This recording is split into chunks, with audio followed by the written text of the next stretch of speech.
in my youth, there was this guy that wanted me to arm wrestle him.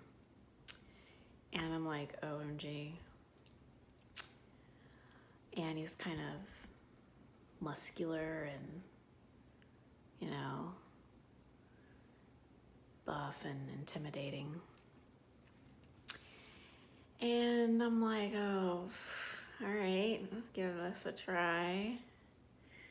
And all of a sudden, I was like, when we, you know, kind of got ready to lock arms or whatever to wrestle, I was like, oh, look, a bird.